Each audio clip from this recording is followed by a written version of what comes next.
Entonces, este método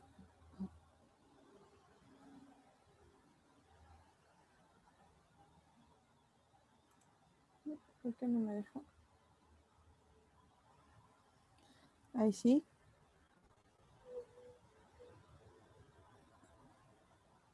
Entonces, la idea es la siguiente. ¿Cómo se prueba la existencia de una solución de una resolverla? Bueno, la respuesta a esta pregunta es la mayor contribución del teorema, ¿cierto? Y la idea es la siguiente.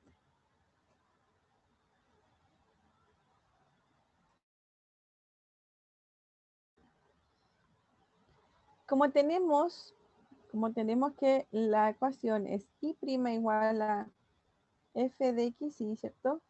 Uno puede tomar esta ecuación e integrarla definidamente. Entonces, si yo integro esto, va a ser y de x igual a un y sub 0, un valor que va a depender ahora de la condición inicial, más la integral definida de la función, de la variable, como voy a integrar con respecto a x, debo cambiar la variable x, va a ser ahora z de y de z de z. Entonces, integrando definidamente,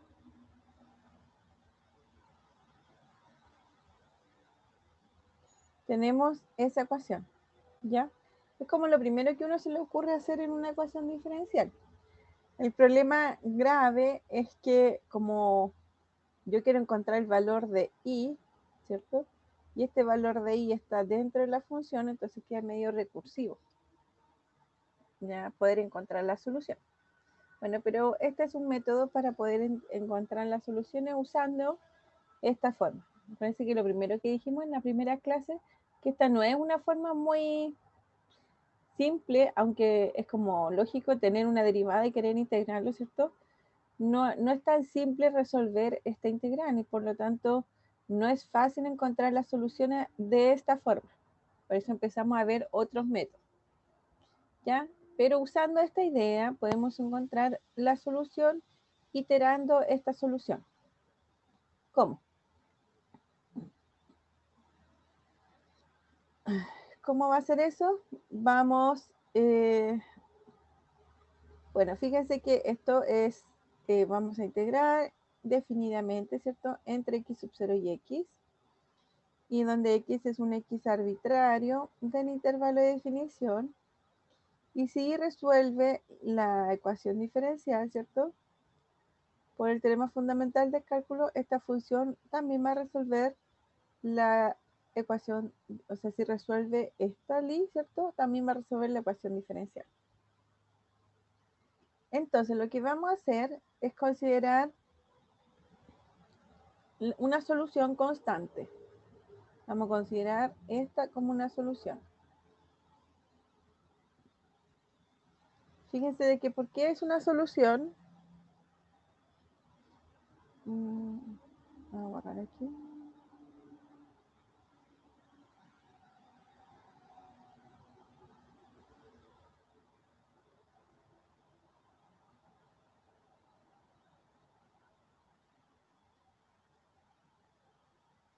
Porque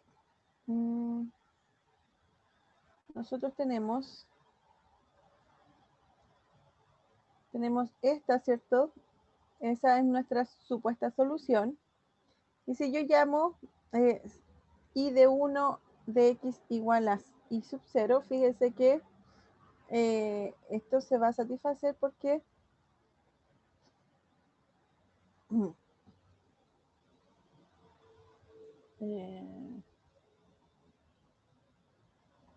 la idea es que supuestamente puedo considerar esta parte que sea 0 para que mi solución particular sea solamente la parte que está aquí. Entonces, eso vamos a partir considerando de que la solución constante igual a y sub 0 es solución de la ecuación diferencial. En realidad, no es una... En realidad esta función no satisface la ecuación diferencial, pues las deriva de 0, ¿cierto? Y tengo que y' es igual a f de xy. Así que en particular, esto no siempre es igual a 0, es distinto de 0. Pero sí satisface que I1 de x0 es igual a I sub 0. ¿Ya? Esta es la ecuación diferencial que tenemos. Pero si consideramos esta solución, no satisface la ecuación, pero sí la condición inicial. Así que partimos de algo, ¿ya? Quiere decir de que no va a ser solución de la ecuación, pero va a pasar por el mismo punto en el mismo valor. Así que por eso podemos aproximar. Vamos a considerar la segunda aproximación así. Y 2, ¿cierto? Fíjense que tengo, esta es mi solución en general. Tengo el I0 más la integral. Pero ahora lo que voy a hacer es cambiar este I, que es en forma general, ¿cierto? En mi solución en forma general, por mi solución particular que encontré antes. I1. Por eso habla de forma que es una solución de forma iterada, porque voy a usar las soluciones anteriores. Como ya sabemos quién es explícitamente el I1, lo puedo reemplazar aquí y entonces fíjense que lo bueno de esta solución es que ya no tengo incógnitas a este lado, sino que va a ser todo que yo voy a saber y puedo entonces encontrar la integral y resolver y encontrar el I2 explícitamente. Ya esa es la diferencia al caso general. Voy a considerar I3 entonces, de la misma forma que el I2, somos I sub 0 más la integral definida entre x sub 0 y x de f, y ahora lo voy a evaluar en nuestro I2 encontrado anteriormente. Bueno, y así sucesivamente, es decir, voy a encontrar un I4, y de x igual a I sub 0, más la integral entre x sub 0 y x, de f de z, de I de 3 de z, de z, y así sucesivamente. Entonces, ¿qué es lo que está pasando? A ver, tengo una primera solución que solamente satisface la ecuación inicial, ¿cierto? Es decir, tengo una ecuación diferencial, ¿cierto? Que voy a tener ciertas soluciones, en mi gráfico. Pongamos que sean así. Porque son muchas. Porque estoy colocando estas rayitas. Estas rayitas son mis supuestas soluciones. Todas estas son mi familia de soluciones. ¿Por qué es así? Porque acuérdense de que la solución de una ecuación diferencial va a ser, por ejemplo, c por la exponencial de x.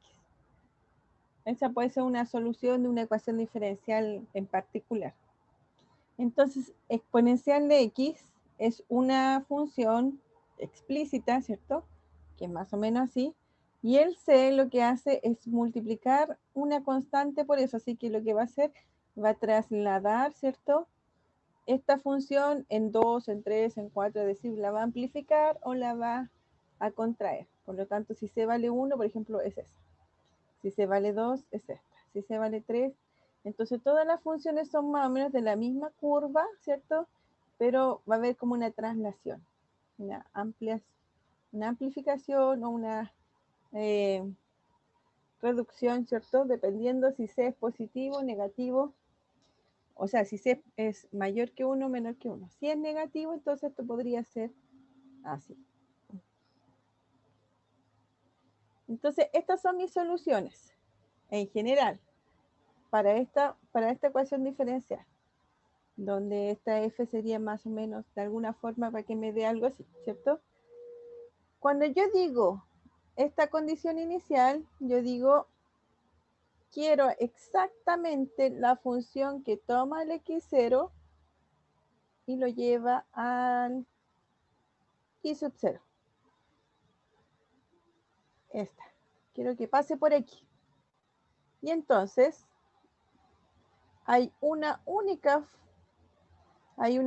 solución que cumple esta condición. Y entonces ya voy a eliminar todas las demás y me voy a quedar con esta. Y esta es mi solución única. ¿Ya? Eso es lo que está diciendo. Es decir, una ecuación diferencial tiene infinitas soluciones, pero cuando yo le coloco la condición inicial, voy a encontrar una única solución que cumple la ecuación diferencial y su solución particular. Ahora, ¿qué estamos haciendo aquí? Estoy tomando valores, estoy tomando supuestas soluciones, ya, o funciones que se van a ir aproximando a mi solución. Esa es la idea. Entonces voy a tomar una que es constante. Quiero que pase por aquí, que satisface eso. Entonces vamos a ponerla amarilla. Entonces va a ser una función constante así. Es constante, siempre vale lo mismo, pero en el punto x sub 0 vale y sub 0. Y luego, de una cierta forma, mis funciones se van a ir modificando para que se vaya aproximando a mis soluciones. Es decir, para que llegue hasta la roja. Esa es la idea. Entonces voy a tener una solución constante que satisface la condición inicial, que en primer lugar no satisface la ecuación diferencial en general, y luego, considerando mi supuesta solución, ¿cierto? Voy a ir reemplazando los valores de las soluciones que voy encontrando. Es decir, I2 va a ser igual a la misma formulita, pero voy a cambiar aquí el I por el I1 que yo ya encontré.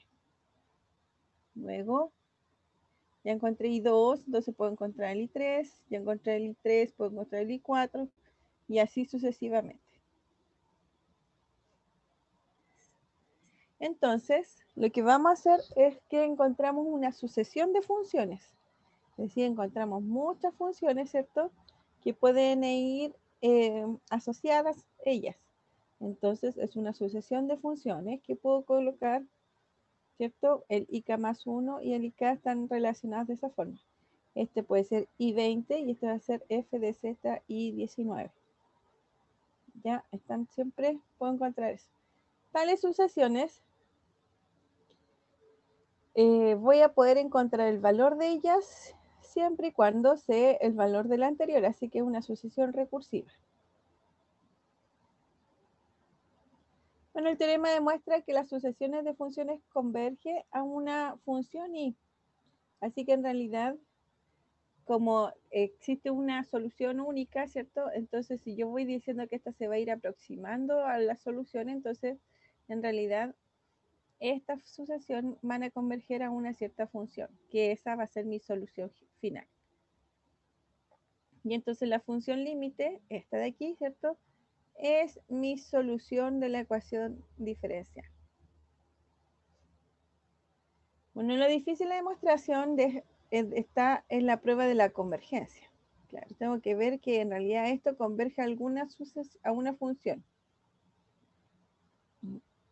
Pues corresponde a una sucesión de funciones y no de números, así que eso es como lo más complicado. Bueno, y acá es donde entra en juego que su condición sea Lipschitz y además que la restricción del intervalo sea una restricción local. Todo esto pasa para demostrar que las sucesiones son convergentes. No puedo decir que una sucesión de funciones converge hacia el general, necesito que sea una forma local.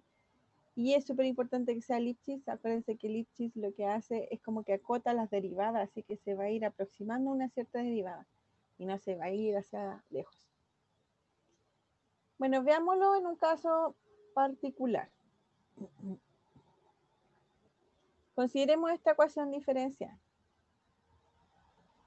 ¿Ya? Entonces dice, usando el proceso inductivo anterior, encuentre I sub 3 la aproximación del paso 3 para el problema valor inicial de esa forma. Entonces, ¿qué tenemos que hacer? El primer paso dijimos que tenemos que considerar I1 de X igual a 1. Esa es la primera solución. ¿Por qué? Porque fíjense de que I1 de 0 me da 1. Así que satisface la condición inicial. Todavía no satisface la ecuación porque, miren, I1' es igual a 0 y entonces tengo que 0 es igual a 1. Así que es una contradicción. Entonces no satisface la EDO. Pero todo bien porque eso nosotros sabemos que la primera iteración de nuestra sucesión de funciones no va a satisfacer la ecuación diferencial. Entonces el segundo paso dijimos que era igual a I1, que es, bueno, I sub 0, que es, a ver, vamos a escribir aquí la función que estamos acá. Eso tenemos que escribir. Entonces, I sub 0, que es 1, más la integral entre 0 y x de la función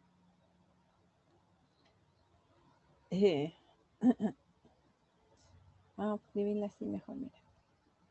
F de z, I1 de z. De z. Ya. ¿Qué cosa es esta función? Fíjense que yo quiero que f de x, y es igual a y cuadrado, ¿cierto? Porque la ecuación diferencial es y' igual a f de x, y. Entonces, en este caso, f de x, y es y cuadrado. Entonces, si yo quiero escribir f de x, y1 de x, esto va a ser igual, en este caso, a 1. Por lo tanto, mi integral queda igual a 1 más la integral entre 0 y x de 1 de z.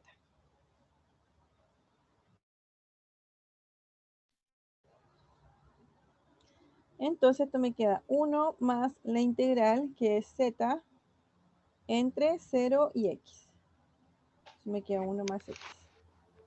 Profe, ¿Sí? el paso de acá, este paso, ¿se tiene que hacer con cualquier función o solo en este caso específico? No, esta es la función f porque está dada en la ecuación diferencial y lo que ¿Ya? tenemos que hacer para poder evaluarlo aquí es reemplazar el i por la solución i1. Ah, ya. Ya, ¿Ya? ya, Ahí ya, lo ya. hicimos. Entonces, i1 es 1. En realidad, me faltó escribir aquí f de x, 1, ¿cierto? Y entonces, esto vale 1. 1 al cuadrado, que será 1, ¿ya? Porque el i1 es el que estamos reemplazando. Y entonces el i2 de x es igual a 1 más x.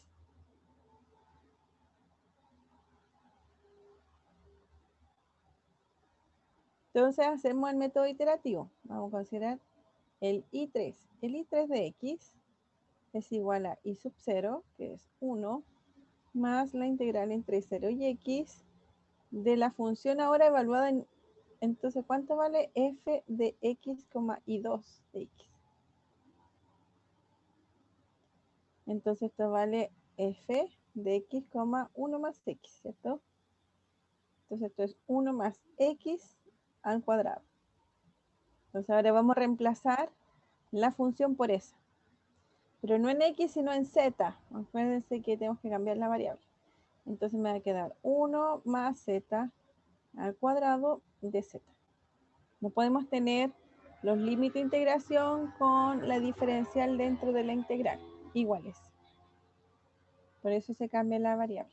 1 más, y esto va a ser igual a 0 y x, 1 más 2z más z cuadrado de z, y esto es igual a 1 más la integral entre a. La integral ya no, vamos a integrar, me queda z más 2z cuadrado medios más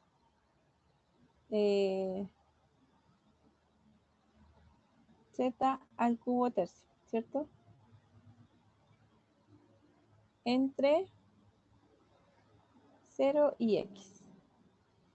Entonces, y3 de x es igual a 1 más, y si lo evalúo en z me va a quedar, o sea en x, me queda x, estos dos se van, más x cuadrado más x cubo tercio. Y si lo evalúo en 0 me queda 0, 0, 0. Así que no hay nada más que hacer. Y entonces el I3 es ese.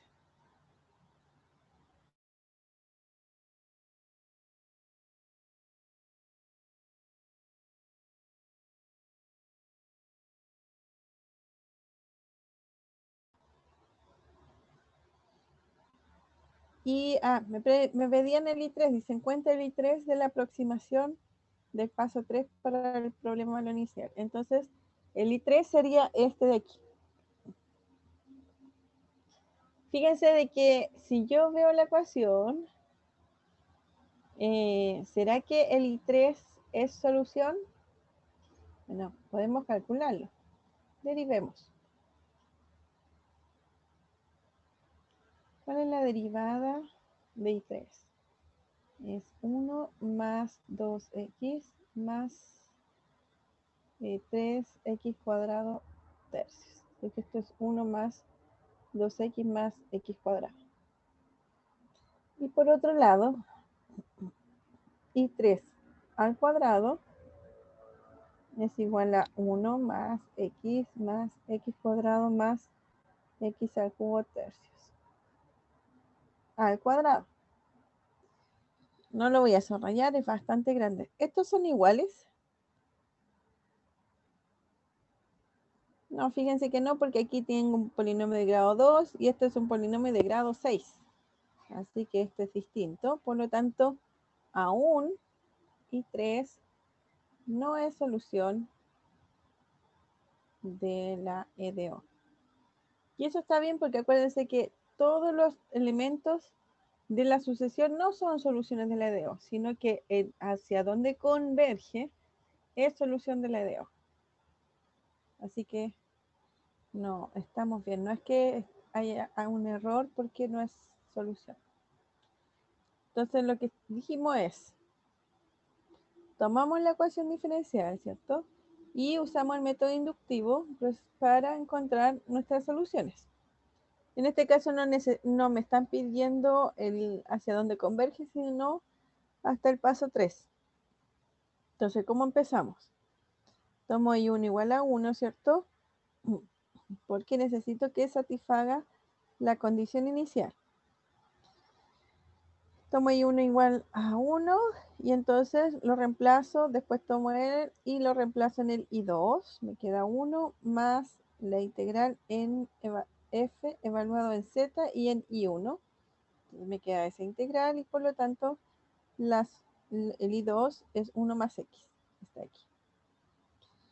Si el I2 es 1 más x, entonces si lo evalúo en la f, 1 más x cuadrado y por lo tanto voy a poder encontrar el I3, que va a ser de esta forma, e integrando me queda el I3 así. Y es el que me pedía. Bueno, y aquí verifiqué que no es solución de la DO porque todavía estoy iterando. Bueno, aquí están los pasos. Bueno, voy a considerar el I1 igual a 1, ¿cierto? Tomo que vale eso y el I3 me da este valor. Aquí me da distinto al mío porque me trataron de factorizar para que quedara algo así. 1 más x al cubo y entonces le factorizaron por un tercio y me quedó ese valor de ahí. Bueno, aquí encuentran el I4 para más o menos ver qué pasa. Fíjense que van quedando polinomios de polinomios. Al final queda un polinomio de grado 7. Pero nosotros, por otro lado, estas son las sucesiones, pero por otro lado, por lo que ya vimos, ¿cierto? Podemos calcular la ecuación diferencial, ¿cierto? ¿Cómo podemos encontrar la solución de esa ecuación diferencial? Con los métodos ya conocidos.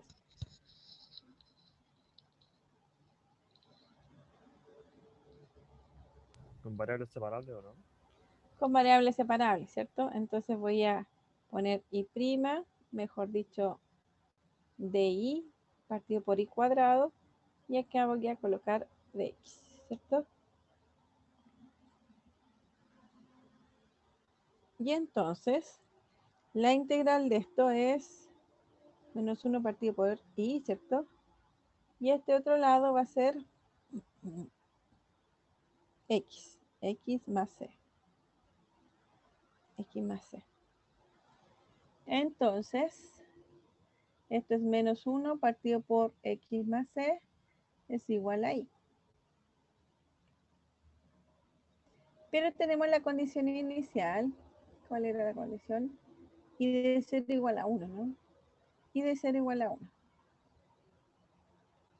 Y con la condición inicial,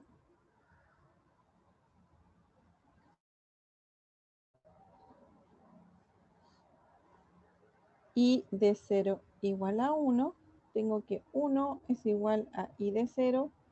Esto es igual a menos 1 partido por 0 más c. Entonces, c es igual a menos 1. Entonces me va a quedar que y de x es igual a menos 1 partido por x menos 1.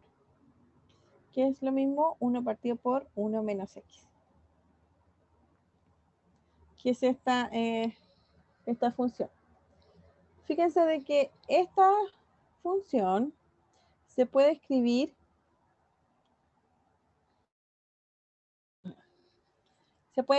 como una serie de potencias. Esta es una x a la n.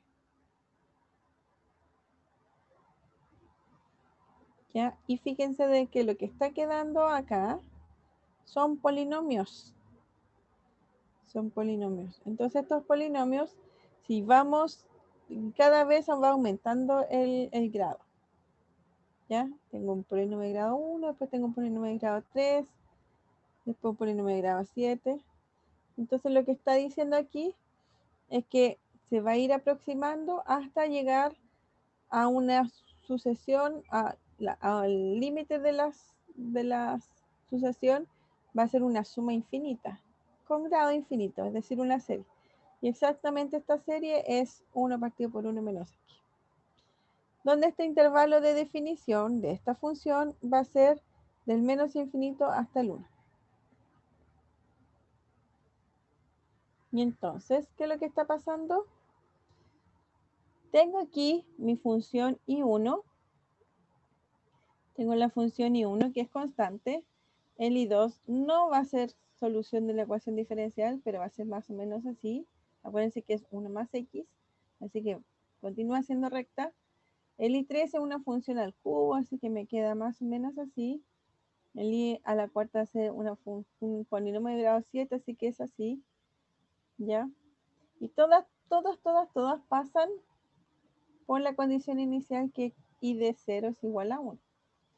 Y entonces lo que está haciendo es que cada vez se están acercando aún más a mi solución, que va a ser esta, que tiene una asíntota en 1, porque acá, ¿cierto? Si yo grafico esta función en 1, se indetermina, así que tiene una asíntota en 1.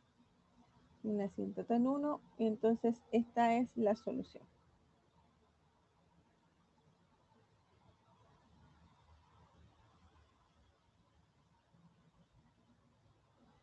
Fíjense que aquí dice, notar que a pesar del problema valor inicial está planteado para todos los valores de x, el intervalo de definición de la solución no es toda la recta real, ¿cierto? Aquí el intervalo es solo de menos infinito a 1. Esto se debe a que el campo de pendientes y cuadrado no es una función de Lipschitz en todos los reales. ¿Por qué esta función no es una función de Lipschitz? ¿Se acuerdan lo que era Lipschitz? Porque, porque hay valores donde la pendiente se aproxima mucho al cero.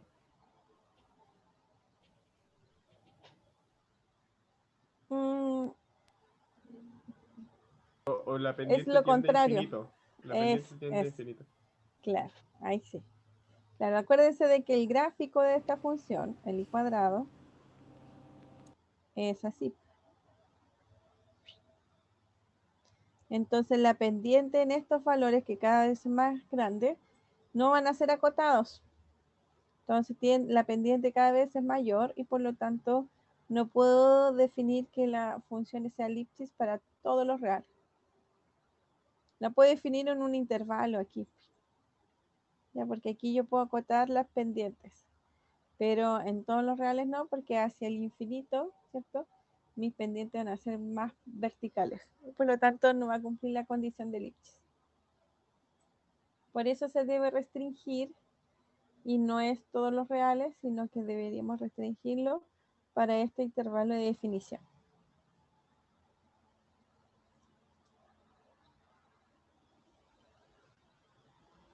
¿Dudas? ¿Consultas?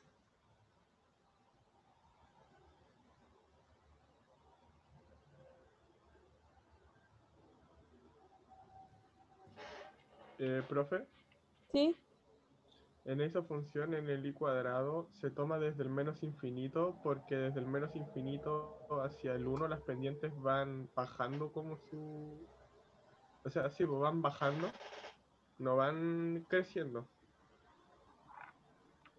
No, en realidad, para que sea Lipschitz, necesito que el dominio de esta función esté acotado. No puede ir ni para menos infinito ni para infinito. Porque acuérdate que los extremos, al lado de acá, ¿cierto? La- las, las pendientes son cada vez más mayores o muy chicas, ¿cierto? En valor absoluto las pendientes son grandes. Quiere decir que se van convirtiendo más verticalmente. Ay, ay, Entonces, ay. en realidad, para que sea Lipschitz necesito que esté definida para todo y que esté en un intervalo A, B. Entiendo, entiendo. Lo que está aquí entre menos infinito y 1 es la definición de esta función.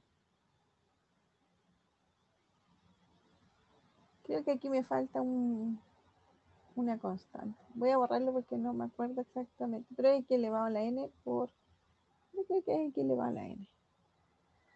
Ya, pero eh, en este intervalo de definición es el intervalo de definición para esta función, que es la solución de la ecuación diferencial.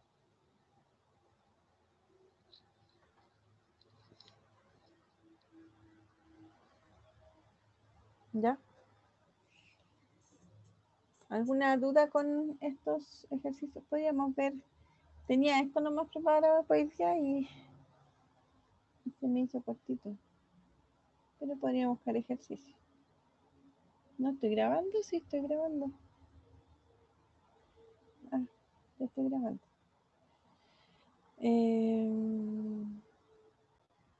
Vamos a pausa. Entonces, aquí en la lista de guías, ahí está la guía semana 3, que es el teorema de existencia y unicidad. Dice, el primero dice, demuestra que las siguientes funciones son Lipschitz con respecto a su segunda variable en el conjunto correspondiente. Y determina una constante de Lipschitz para cada caso. ¿Podríamos revisar estos? Vamos a...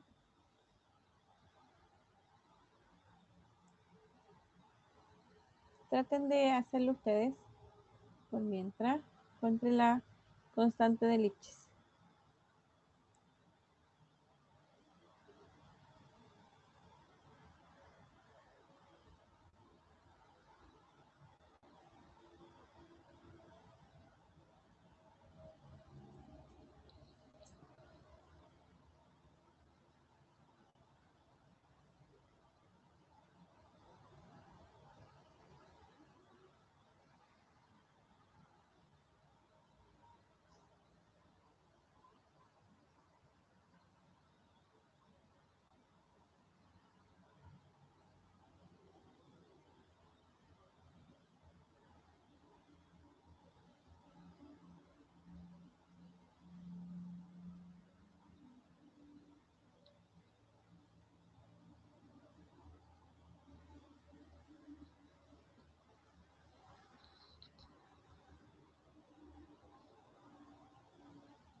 ¿Hicieron el primero?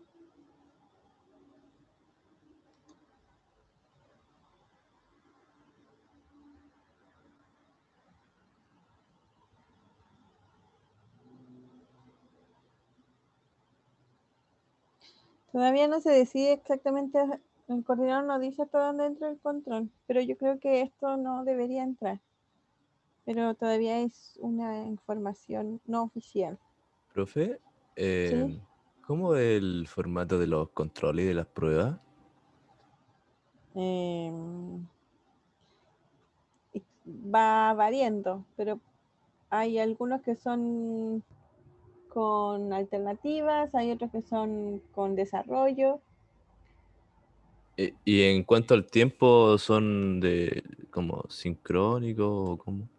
Son asincrónicos. Entonces se entrega, eh, bueno, los controles son diferentes a las pruebas, pero los controles como que se entrega, ¿cuánto es?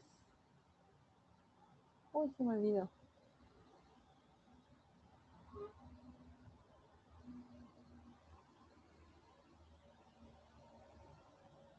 ¿Cómo el control? Mm,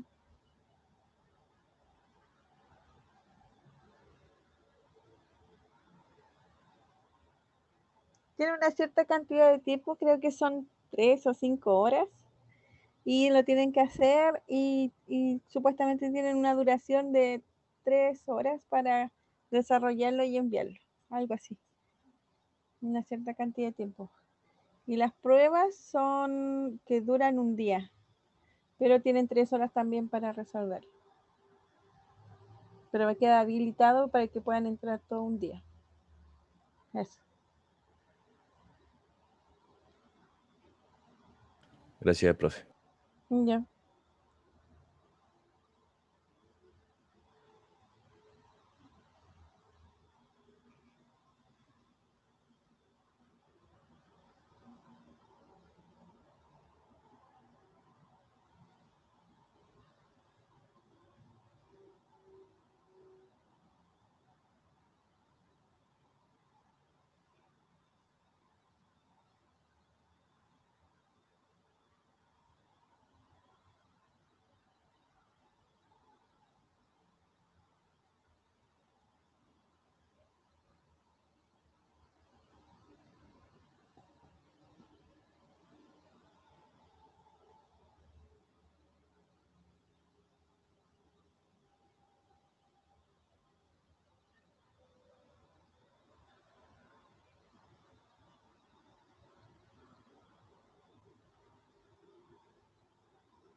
¿Hicieron la primera?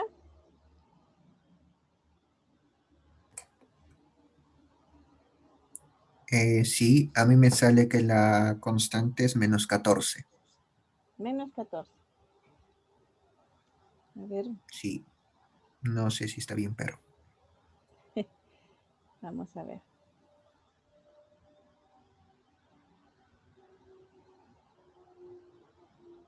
Bueno, lo escribí acá o bueno, lo pedí acá. Entonces dice, demuestre que las siguientes funciones son Lipschitz con respecto a su segunda variable en el conjunto correspondiente. Entonces, tengo en primer lugar, tengo que f de x y es igual a x y cuadrado. Entonces, para calcular qué es una constante de Lipschitz, debemos calcular su derivada, ¿cierto? De f con respecto a la segunda. Y esto va a ser 2xy. Entonces,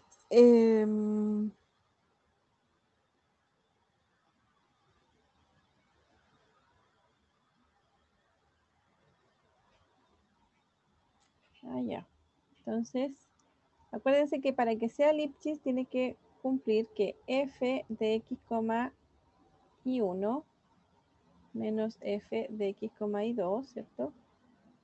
Tiene que ser igual a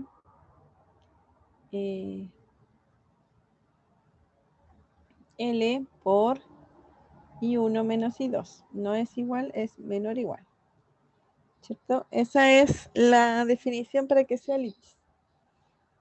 Ahora, por el teorema del valor medio, tenemos que f de x y 1 menos f de x y 2, ¿cierto? Es igual a la derivada de f en un cierto valor por y1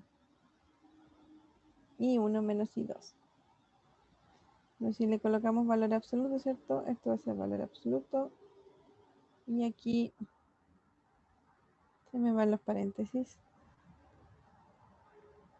Y me queda valor absoluto. Ahora, ¿qué cosa es I1, I2? Fíjense que aquí tengo un intervalo.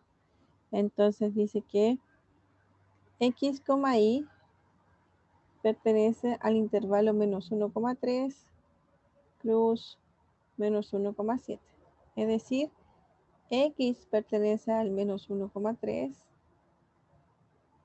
y Y pertenece al menos 1,7. Así que, como el I1 y 2 pueden ser cualquier valor cercano, podemos tomar los extremos también. Así que los podemos evaluar en los extremos. ¿Qué le dio 14? Todavía estoy ahí metida. A ver. Me equivoqué, entonces, profe, ya sé en que me equivoqué. ya yo estaba pensando que le da 14. Ya, y entonces aquí, Profe, ¿sí? para resolver estos ejercicios te recomendaría usar cualquier valor arbitrario en el conjunto o usar mejor los extremos. O cada uno lo ve así según el caso. ¿Cuál sería su recomendación? Para el caso del I1 y 2 podemos considerar los extremos, pero el sí es un valor que está entre medio. Tenemos que sí pertenece a menos 1,7, así que no, en realidad es abierto. Tiene que estar contenido en el intervalo. Ya, este no hay cómo decir exactamente cuánto vale, pero el I1 y el I2 sí pueden ser, como son intervalos cerrados, podemos considerar los extremos. En el caso aquí de los valores reales, ahí ya no. Pero como aquí tengo un intervalo cerrado, sí podríamos considerar los extremos para I1 y 2.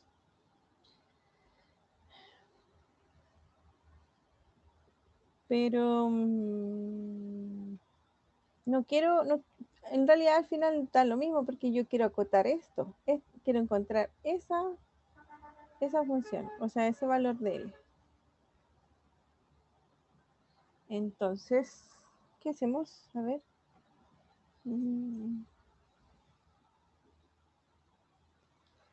Ya, la función es una recta. No sé qué sí.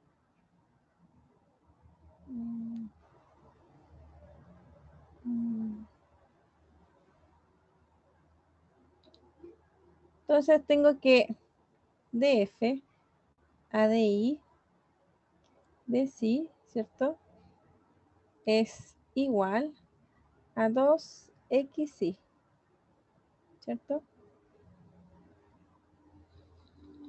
El x varía entre menos 1 y 3, así que aquí yo lo puedo acotar por los extremos. El 2 queda afuera, ¿cierto? Y el x es menor o igual que 3, porque x varía entre 1 y 3. Así que lo puedo acotar por eso. Y el sí está aquí, así que en realidad menos 1 es menor o igual que sí y es menor o igual que 7.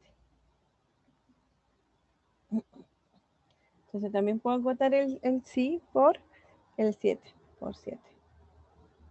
Claro, entonces ahí me queda 2 por 3 son 6, 6 por 7 son 42.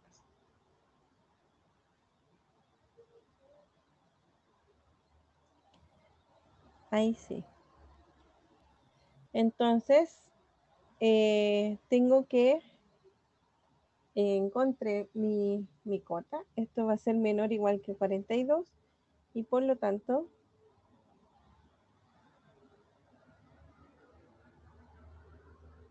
eh, puedo escribir la función x por y1 al cuadrado menos x por y2 al cuadrado es menor o igual que 42 por y1 menos y2. Ya, entonces es Lipschitz, ¿cierto? Con respecto a la segunda constante, con la segunda variable, ¿cierto? Y L vale 42. Fíjense que me dio un número grande, pero es un número, así que no hay problema. ¿Se entendió cómo lo acoté? Consideren los extremos del intervalo. Entonces x está entre menos 1 y 3, así que x varía entre menos 1 y 3. Y el y, en realidad el sí, porque lo estoy evaluando en sí, sí está entre menos 1 y 3, así que sí está entre menos 1. Este es menor. Voy a ponerlo así. Es menor, es mayor que menos 1 y menor que 7. Entonces tengo que 2 se mantiene, el x menor que 3 y el 100 menor que 7. Por eso es 42.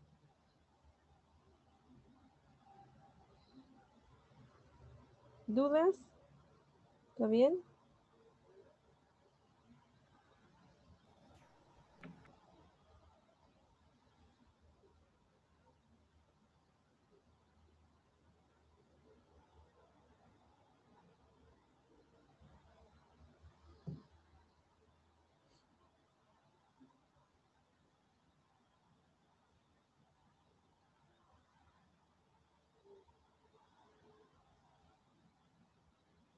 Ya. Ya que no hay dudas.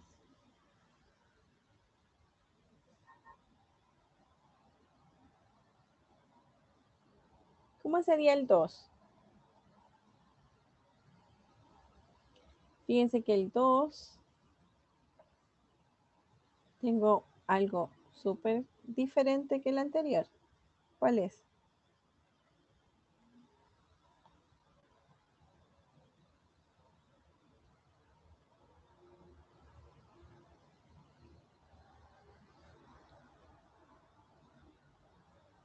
Bueno, lo diferente es que en la variable y, que es donde yo quiero saber qué es Lipschitz, no es un intervalo, sino son todos los reales. Entonces, no sé si me va a funcionar que sea Lipschitz, aunque dice que hay que demostrar que es Lipschitz, así que dice que debería ser que sí. Bueno, entonces veamos. Para que sea Lipschitz necesito mostrar que f de x, y1 menos f de x, y2 es menor o igual a L por I1 menos I2, o I2 menos I1 es un valor absoluto, así que es igual, ¿cierto? Y entonces, por el teorema de valor medio, tenemos que f de x, y1 menos f de x, y2 es menor, no, es igual a df a de i evaluado en phi, en x, phi en realidad, por i1 menos i2. Entonces tenemos que ver si eso está acotado. Si eso está acotado va a ser Lipschitz. Si no es acotado no vamos a poder encontrar esa función, esa constante L y por lo tanto no va a ser Lipschitz. Entonces calculemos la derivada. Df de i es igual, la derivada de seno es coseno de xy por la derivada de lo de adentro, que quiero derivar con respecto a y, entonces me queda x. Entonces, a esto yo quiero acotarlo. Tengo que x pertenece a menos 1,1 y el y pertenece a los reales.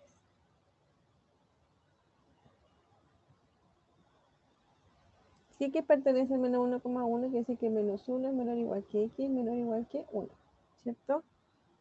Entonces, acotar el de f a de y va a ser acotar x por coseno de xy. Mejor escribirlo así. Y esto por propiedades del módulo es el módulo de x por el coseno de xy. El valor absoluto de x es menor, esto quiere decir que el valor absoluto de x es menor o igual que 1. Menor o igual que 1.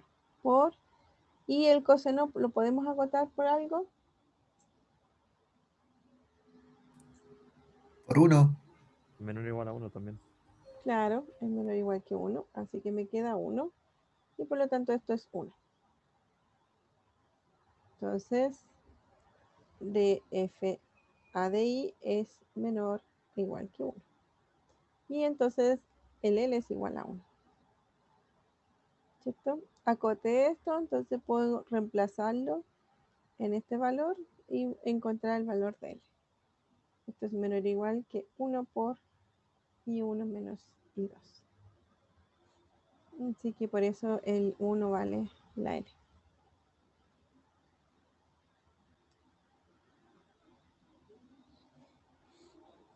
Y es el 2. Así que sí, obviamente es Lipschitz. Bueno, dice que son todas Lipschitz y la constante va a ser 1.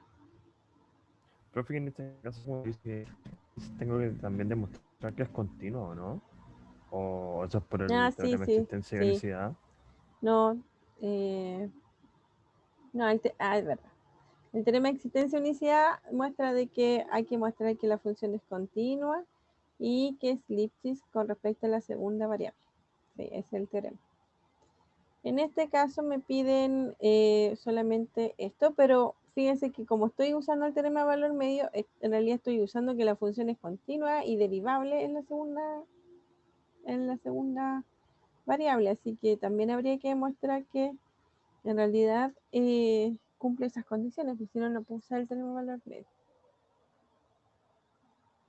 Sí, entonces falta decir de que es continua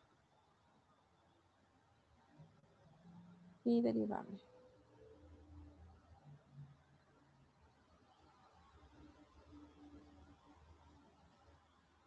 Para que existen las derivadas parciales.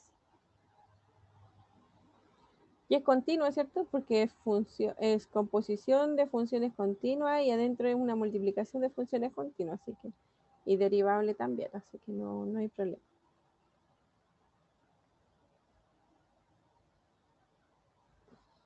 ¿Y la 3? ¿La hicieron?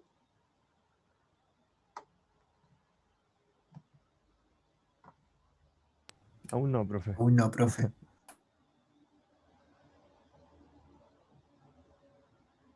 Esperamos un poquito.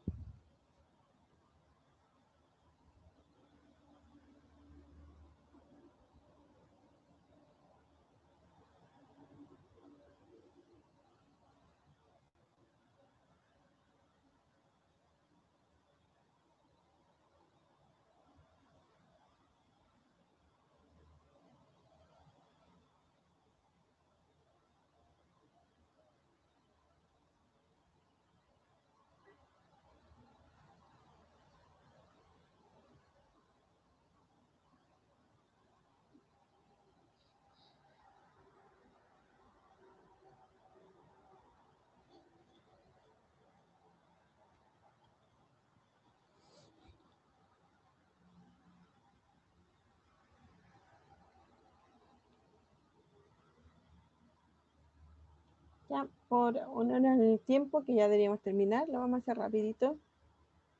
Fíjense que esta función, como lo observamos antes, ¿cierto? Tengo que verificar que es continua. Esta función es continua, ¿cierto? ¿Por qué? Porque es multiplicación de funciones continuas y composición porque la raíz cuadrada también es una función continua. Entonces continua en el dominio, porque fíjense que para que haya problema en la raíz, ¿cierto? Tiene que ser, para que no haya problema, tiene que tener dentro de la raíz valores positivos. Y aquí el X va entre 1 y 2 y el Y va entre 1 e infinito, así que son valores positivos, así que está bien definida. Es continua en 1,2 plus 1, más infinito y derivable, ¿cierto? ¿Por qué? Porque de lo mismo son polinomiales y la función raíz cuadrada que ya conocemos que es derivable sin problema. Entonces, calculemos la derivada parcial de f a di. Entonces va a ser igual a 1 partido por 2 veces la raíz de xy, ¿cierto? Por la derivada de lo de adentro, que sería x.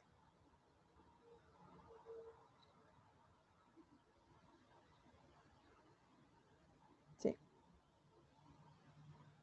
Y entonces ahora yo lo quiero ver, quiero acotarlo. Entonces esto va a ser igual a 1/2, el valor de x, y el valor de 1 partido por la raíz de xy. Fíjense que el x, si está entre 1 y 2, entonces 1 es menor que x, menor o igual que 2. Así que el valor absoluto, esto es mayor o igual que menos 2. Así que el valor absoluto de x es menor o igual que 2, ¿cierto? Se me queda 1/2 por 2 por este de aquí, la raíz de... ¿Y esto cómo lo podemos acotar? A ver.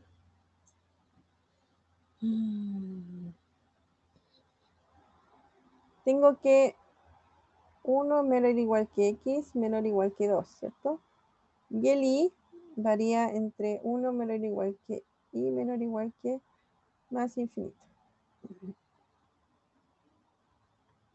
El problema del más infinito aquí.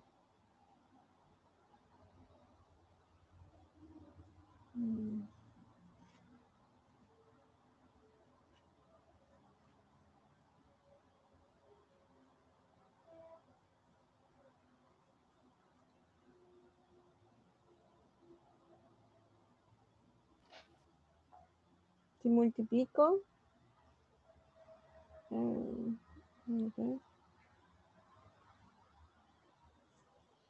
ya, pero no era el tiempo, ¿cierto?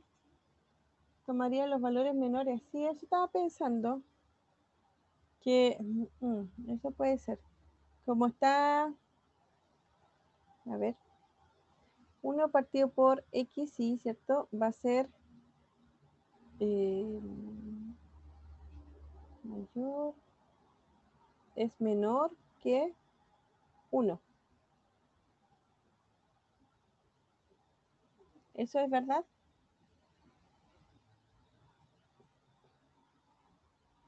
Claro, porque x es mayor que 1, el y es mayor que 1, ¿cierto? Si x es mayor que 1 y el y es mayor que 1, entonces 1 es menor o igual que x por y, ¿cierto? Entonces 1 partido por xy es menor o igual que 1.